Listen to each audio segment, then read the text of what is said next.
Donna Fitness here. Now, this video is very what's it called?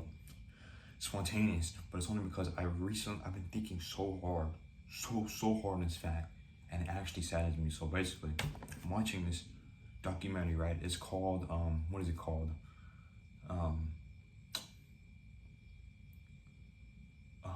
Health is Wealth or something like that, or Wealth is Health, something like that. Basically, it is a documentary movie prescribed, or basically I'm in this class called The Culture of Health and Medicine, right? And it's an anthropology class. As you can see, I'm reading the textbook right here.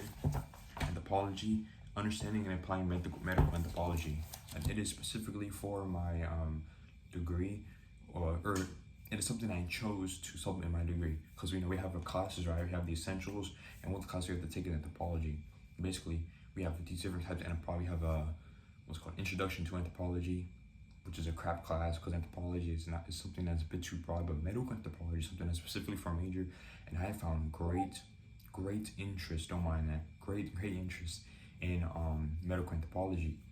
It is like a direct applicable supplement to my studies, so I enjoyed that very much, and I learned all about our Paleolithic ancestors, the specific borderline differences between the things that you do today that negatively impact your health, and the things that we did in the past, specifically thousands of years ago, that have kept us healthy despite our short lifespans. Because the things that have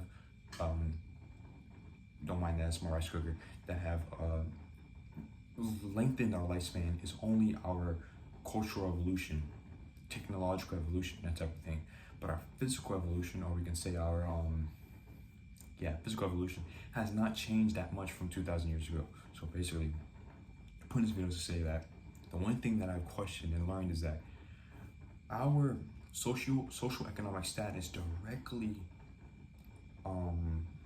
is directly linked to our health, directly.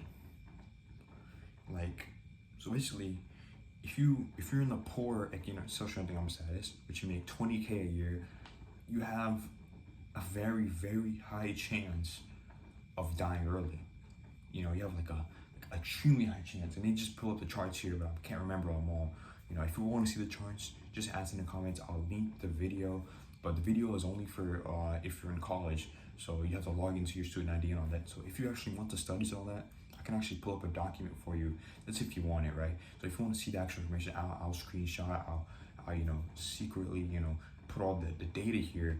But basically, what I learned is that if you are middle class, you'll have a 20% offset from when you're in the 1%, right? So basically, like I said, your wealth and the amount of money that you make yearly, your social and economic status, is directly linked to your health. And that blows my mind, right? Because if you're a college student in college, or let's just say this, let's say you make good money and you went to college and you're making this certain amount, you are multiple times more likely to be healthy than someone who isn't in college. Just going to college for 2 or more years increases your lifespan by 2.5 years. Yes, going to college increases your lifespan by 2.5 years on average. Just think about that. 2.5 years is quite a long time if you think about it in terms of, and I learned back then also that if you were to exercise and keep a good fit body, you can also increase your life by 1, 2, 3, just a very short amount of years, and then pair that with a good diet, with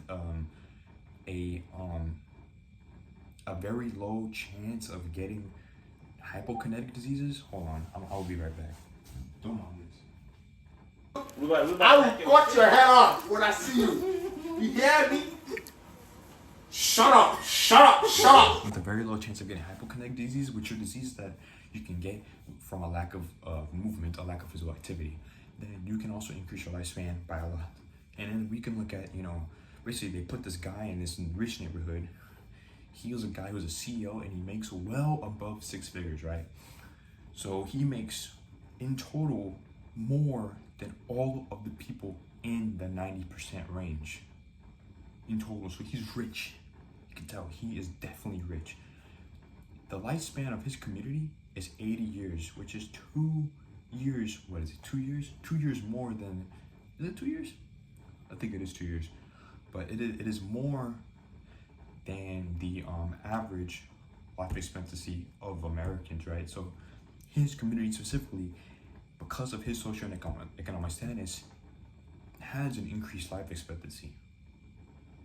And then you can look at, right now they're talking about a middle-aged woman, right? So this middle-aged woman, or middle class, she's not middle-aged, she's middle class, okay? She just got recently married, she just bought a new house. She's doing better than her mom, right? Is what she said. She just went back to school to get another degree, to increase her education. And that alone, as explained in the video, will increase her socioeconomic status. She will make more money. She will go a little bit further than middle class. Her life expectancy will increase. Now, what does this tell me? This tells me that depending on the amount of money depends on your health. Now, just thinking about this makes me infuriated because... From Snapchat, Alyssa is typing. I will cut your head off when I see you. You hear me? Shut up, shut up, shut up, shut up. Okay, hopefully, let me turn it off so you don't hear it, just in case you can. Okay. Does that mean that there's no way for people with less of a lower socioeconomic status to be healthy? Because that's essentially what they're saying. Like, are there outliers? Is it possible for someone that I know, like let's say I know someone that has a low socioeconomic status to be healthy, as healthy as me, who is in a little bit of a higher socioeconomic status? Yes, I'm not in the top 1%, top 10% or whatever, but I can say that I'm here. There's people that are here, but I'm here, right? I'm not here. I can tell that from the things that I can do, from the lack of disease that I have, from the lack of disease that I'm around. But then I can also not say I'm here because I'm still around some, it's all about your community, what you're around. It's all about the things that you interact with, right? If you interact with this, you're more likely to have connection with it, right? That's why when you're in high school, it's insanely harder, it's way more harder to stay away from things like drug use and psychologically tempting things, right? So if people are in the restroom doing drugs and all that, you're gonna be so much more likely to actually indulge in it yourself. If someone like a family member does drugs, you're going to be so much more likely to indulge in it. Drinking alcohol, it's the same thing genetically. Like if genetically your parents have had sort of a history of drug abuse, then you will most likely have that genetic disposition to also abuse drugs if you get to that level. That's why it is important to know your genetic history, because if your family has that genetic disposition for, more likely to have cancer, more likely, or your family has obesity, there runs in the family, that means that you have a possibility that it's possible for that to happen, right? For a lot of people, it is not easy to become obese. Not everyone can become obese, but if you have the genetic disposition or predisposition to become obese, then it is possible for that to happen. Me, it is not possible for me to become obese. Okay, because I don't have that genetic predisposition. I think I have like 50%. Like if I was to try really hard, I could. But there's a lot of people who, no matter how hard they try, they can't become obese. Just physically not possible. It is another genetic thing. And so that's the same thing has to do with poverty, but poverty more or less runs in a more of a cultural way. So culturally, more of a nurture than a nature. So if you nurture your kids to stay in that poverty line by treating them with the bad habits that they grown up with, such as how they spend their money, people they hang around, the education that they get. The less education you have, the worse you will be off health-wise. I've also read just about drug use, And drug use has a direct correlation with education and drug abuse, more or less. So the more education you have, the less likely you will be to abuse drugs. It's just a fact. It's just, from all this anthropology I've read, that's just the correlation. Okay? So, in the end, I'm going to do some research on it. I'm really going to look into this because I feel like that is so fascinating how, the more education you have, the less likely you are to become unhealthy. And I think that's messed up. That is extremely, extremely messed up because I feel like there should be these modalities or these, I don't even know if that's the word, basically these guidelines of things that no matter how healthy or how poor you are, these are the things that distinguish the socioeconomic statuses between each other, to where if you can do these things, these guidelines, that doesn't matter your socioeconomic status, but you can attain that level of health despite your socioeconomic status. I can't say it correctly. So I really want to find out these things, these guidelines, because I think it's important, right? There's people out there who, Scooby, he's a bodybuilder. He's about 7 years old right now, or like early 60s, and he makes these videos on how to eat on a cheap bodybuilding diet. Because of that cheap bodybuilding diet, he's gonna be able to live long, attain a great physique. He's on TRT or testosterone replacement therapy or HRT, hormone replacement therapy of some kind. You can obviously tell because in his 60s it's not possible to attain a physique like that. He has a big old chest, like you can just tell that he looks really good. Me, I'm doing all right, you know what I'm saying? I haven't really gained any muscle or lost any muscle. I'm looking just normal and lean, you know what I'm saying? You see that? But still, someone like him who focuses on those cheap diet meals, how is him and his socioeconomic status, because he makes a lot of money, what's the difference between him and someone like me, or him and someone that's even makes even less money than me? What are the differences? That's what I'm going to figure out. I'm going to give you that answer soon. Okay, whether it's in the next month or 2 or 3 weeks, I'm going to look it up. And they might be really basic, but if I can do a really deeper dive, actually use my knowledge of anthropology and knowledge of medical, what's it called? Medical anthropology. Diet and exercise knowledge, I don't know exactly what I would call it. I'm not an anthropologist or an exercise scientist. I'm just someone that enjoys learning about this stuff to help others. I really do feel like there needs to be more of that, right? Come on. If your socioeconomic status affects your health, there's one thing for the poor to always have less resources. But in the end, health is easy. It should be easy. There's simple, I always talk about this, right? Sleep, diet, stay away from this, stay away from that, no drug, no alcohol, blah, blah. We all know that that's the simple thing. But then how come that is so simple, yet just by a single digit increase in the percentage of money that you make, your health changes? Because they were talking about how, when you put them in CEO positions, there's a CEO, the vice CEO, the vice president, then there's the whatever. Every single position lower than that CEO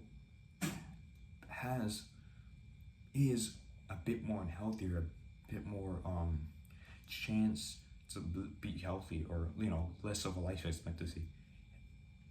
How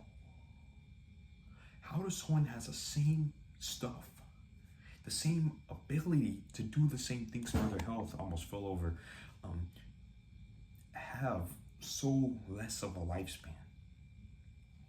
What sense does that make? But according to medical anthropology, that is the truth. And according to statistics and studies, that is the truth. Because I'm reading it all in this book. Reading it all from here. Learning all about it, and it's true. But it just breaks my mind, you know what I'm saying? So think about that, all right? I'm not gonna tell you to make more money. Come on, man. Everyone wants to make more money, but no one wants to work for it, right? But I will tell you is be aware of that fact.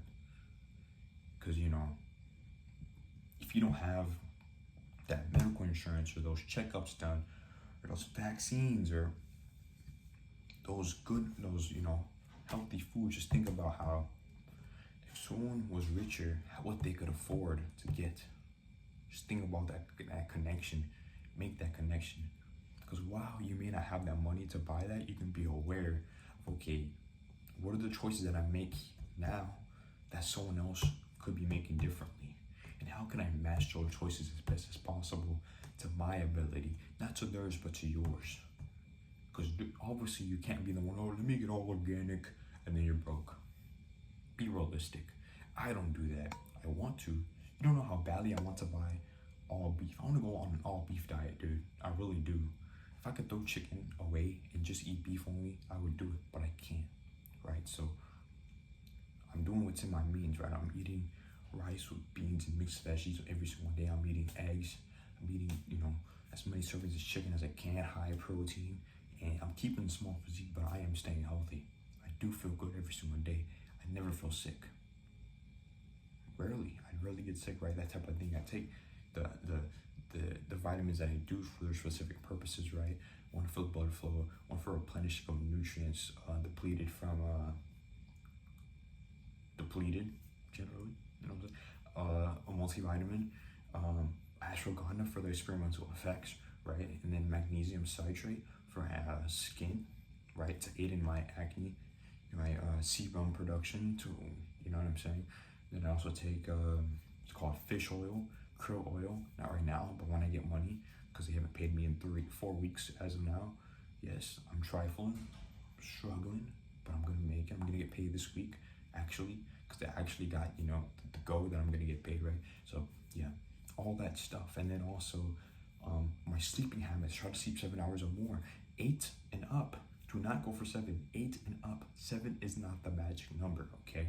And then also you have the music that you listen to, right? The happiness that you have. Happiness also correlates with your life expectancy, because the more money you have, the more happy you will be, right? The less stress you will have. So stress also has to do with it. It was also proven, you know, I also watched another mini movie about this group of people. I forgot what they were called, but basically there were Native Americans that have been given this title of the most basically the community with the most cases of diabetes to ever exist at one point of time. And this only happened not only because of the foods they were eating, but because of the stress that poverty had on them. So if you think about that as well, that is a factor, right? It's not because of the foods they were eating specifically, because then black people would be, come on, dude, black people would be absolutely mucked. You know what I'm saying? With these diabetes cases, we 100% are. We have pretty bad diabetes cases, but it's called, I forgot what it's called, diabetes mellitus. There we go, diabetes mellitus. But what it is that they're so stressed as individuals in such a poverty-stricken community that stress kills, man. Stress also lessens the amount of attack cells in your body, or the killer cells that we call them, which are the cells that will defend you against cancer and things like that. So with that instance, if you're really stressed, you're gonna have a higher chance of all causes of disease. Okay, obesity will be much more prominent, much easier to accept. Your body will accept obesity a lot better, which is a bad thing, right? You're more prone to weight gain. You're more prone to getting less sleep, right? Things like that. Just everything is affected by your psychological stress, which will cause physiological stress. You know, it's very important, you know, in that regard. That's why I made a video on stress before this one, but I'm going to upload this one first. This one's actually more important in a way. The stress one will be second most important, and then I'm going to keep on making videos from then on, because I'm seeing all these connections in what I'm learning. You know, I'm going to make a video on my Paleolithic ancestors after this one, and then let me see what else do I have. Ethnomedicine, healers, whatever, man. That's nothing. Actually, no, that's not nothing. Cultural and political ecologies of disease. No, you don't need to know about that. Bioarchaeology and history of health. Yeah, who cares about that? You know, I mean, these are just random things. You know, I don't remember everything from these books, obviously. I'm reading, what, like 40, 50 pages a day? If I'm reading on time, which I'm not, but that's the amount that I should be reading. But I get it all done, but I just cram it. And I only remember the things that stick out to me, right? So that stuck out to me. Paleolithic ancestors and the diet differences stuck out to me. You know, learning about this, social and economic status versus health, that stuck out to me. Just different things like that, you know what I'm saying? So hopefully enjoy this video. If you have any questions or if you have any research ideas for me, right now I'm going to start researching cinnamon, actually, because my girlfriend was, you know, asking about this thing called fenugreek, and it was actually proven as being more negative than positive in its use. But when I think about my medical anthropology knowledge, you know, in certain societies, different things that are not seen as beneficial in America will actually be seen beneficial there. So like spiritual healers and shamans, things like that. And the cause of medical issues is actually not physical, but sort of not physical in nature. So instead of blaming the disease on, or the issue, the illness, on the person or their surroundings, they blame it on a person or the things that they do, right? It's pretty interesting because in actual other countries, that is actually the main sort of, what do you call it? Ecology? Would it be ecology? I don't know if ecology is the word, but that'll be the kind of medical environment that they'll have over there, the healing method, compared to us where we have our, what we call, is it ethnomedicine? No, it's, what is it called? Hold on. Etiology, different etiology, okay. Ethnologist. Medical systems, a different medical system, there we go. What is it called? Spirits to germs, biomedicine. We have biomedicine, okay? So our medical system is, has a more biomedicinal approach, more of a physicalist. Is a physicalist? Because you're naturist and physicalist, something like that. So it's more of that side of things, you know, naturist actually, more naturist. But yeah, hopefully you learned something today. Hopefully you kind of question that, because you know, you can look it up right now. You'll see the exact same conclusion, you know, that wealth equals health, which is actually pretty bad. So think about that. Think about making those connections in your mind and improving your health in that way. Because I still find this obsession with health because I feel like a lot of people are getting affected by it. Right? It's always, you know, you look to the right, someone's injured. You look to the left, someone's sick. You look to the right, someone else is injured. You look to the left, someone else is, you know, not taking care of their body. And all it takes is a little bit of a prevention. Prevention is the number one medicine. Prevention and a holistic method as well. So it's not just about your body, it's about your mind, you know, your physical and mental, emotional, right? That's what it is. It's the holistic approach. You know, kinesiology is literally the holistic approach to our physical activity. That's basically what kinesiology is. Exercise science is. It's not just the physical, it is the holistic. Holism is an extremely important concept in health nowadays because we learn that everything has to stem from the physical. It all has to stem from everything. Spiritual, mental, physical. Spiritual, mental, physical. That's what it has to do with. So keep that all in mind, okay? Dawn of Fitness is out, baby.